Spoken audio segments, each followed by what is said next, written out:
কিরকম? এখন বাংলাদেশের অবস্থা আমরা ফেসবুকের দিকে যে দেখতে পাচ্ছি, হ্যাঁ, সেগুলি পুরোপুরি ঠিক না। আচ্ছা।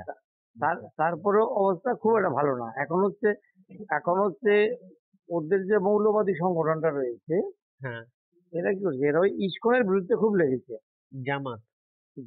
জামাত আর ওই যে আরো রয়েছে, আর হ্যাঁ, একটা সংগঠন রয়েছে ওদের ওই কি হিজবুল্লাহ কি এগুলি। হ্যাঁ, রিসেন্ট যেটা হয়েছিল সেটা হচ্ছে ইসকনের একটা প্রোগ্রাম ছিল।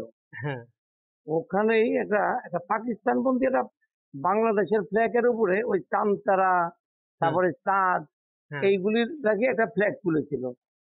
এরা আবার ওর পাশ দিয়ে একটা ফ্ল্যাগ তুলেছিল, এটার হাইটটা একটু বেশি হয়েছিল। আচ্ছা, এবারে এটা হওয়াতে কি করেছে, ওরা ফটো তুলে নিয়ে বলছে যে বাংলাদেশের ফ্ল্যাগকে অবমাননা করেছে। আচ্ছা, এই এই ঘটনা নিয়ে এই চিন্ময় গোস্বামীকে যে তুলে নিয়ে গেছে। হ্যাঁ, আর এটাকে ইস্যু করেছে, কিন্তু মেন কারণ হচ্ছে ওরা রংপুর বলে একটা ডিস্ট্রিক্ট রয়েছে, মানে যেটা গ্রেটার রংপুর। হ্যাঁ, ওখানে একটা খুব খুব বড় জমায়েত করেছিল। আচ্ছা, তার এটা থেকেই সরকার পক্ষ একটু মানে এই কেসটা কিন্তু হয়েছিল 2 মাস আগে, হুম, যে পতাকার অবমাননা করছে, এটা নিয়ে সব সব চুপচাপ ছিল। এবারে আচ্ছা, ওদের কিছু কিছু জায়গায় ওদেরকে ওই মিটিং করার পারমিশন দেয়নি। তারপর রংপুরে যেটা করেছে সেটা বোধহয় কোনো পারমিশন না নিয়ে ওরা লক্ষাধিক লোকের জমায়েত হয়েছে। বুঝতে পেরেছি। মানে এই এটাকে জমায়েত যেভাবে একটা সাম্প্রদায়িক মানে একটা অশান্তি দেখানোর চেষ্টা হচ্ছে সেই রকম দেখো না, বিষয়টা নয়। সেটা নয়। সেটা একেবারে না। ওরা দেখাচ্ছে ওরা দেখাচ্ছে দেশের অবমাননা। আর এরা যেটা বলছে, চিন্ময় গোস্বামী যেটা বলছে, এখানে কোনো সাম্প্রদায়িক কিছু বলছে না, ও সবাইকে ডাকছে। ও বলছে সবাই ধর্মের কথা বলে মেনে চলো। হ্যাঁ, এমন কোনো ধর্ম নেই যে ধর্ম বলেছে অন্যের ধর্মকে আঘাত করো, অবমাননা করো। ওর হুম, কথা খুব ভালো। ও কোনো একটা মানে আমি যতগুলি শুনেছি আর ওখানে যাদেরকে জিজ্ঞেস করেছি, হুম, ও ওই অন্য ধর্মকে ছোট করে কোনো কথা বলেনি। ওরই হচ্ছে যে হিন্দুরা যেমন একদম ওখানে চুপচাপ বসেছিল, হিন্দু খুঁজে পাওয়া যেত না, হুম, ও সেটাকে দেখিয়েছে দেশে কোনো হিন্দু রয়েছে আর হিন্দুদের সিদ্ধারা শক্তই আছে, ভেঙে যায়নি। বুঝতে ও পেরেছি। ও এটা দেখাতে চাইছে এখন আর কি। এতে ওরা একটু ভয় পেয়ে গেছে। আর ওখানে যদি হিন্দুর বেশি হয়ে যায় তাহলে আবার ইন্ডিয়ার সাপোর্টটা পাবে।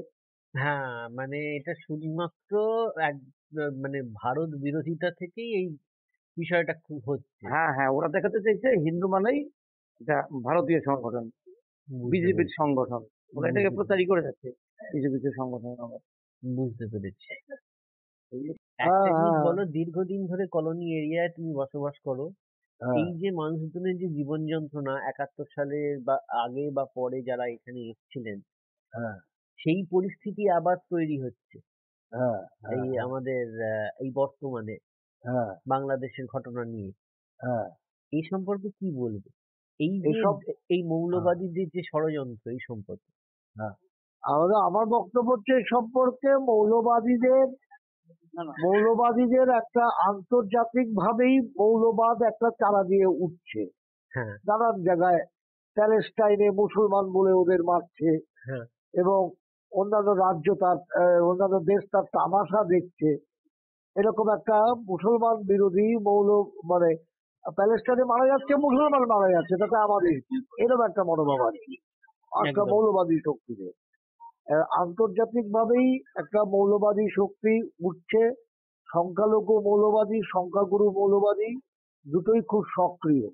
এবং বাংলাদেশের ঘটনাটা তার পেছনেও মৌলবাদ, একটু কমাও ওখানকার না। যেমন ওখানকার যেমন মৌলবাদের একটা ভূমিকা আছে, আমাদের ভারতবর্ষের মৌলবাদীরাও খুব কমাও উৎসাহিত না। করছে।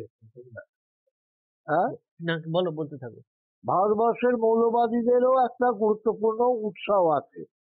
যদিও যদিও ভারতবর্ষকে পোলারাইজড করতে চায় এই হিন্দু মুসলমানে, এই হ্যাঁ, বাংলাদেশের ঘটনা এটাকে খুব সহায়তা করবে। হ্যাঁ। বাংলাদেশ এখনো কিছু বলছে না। আমাদের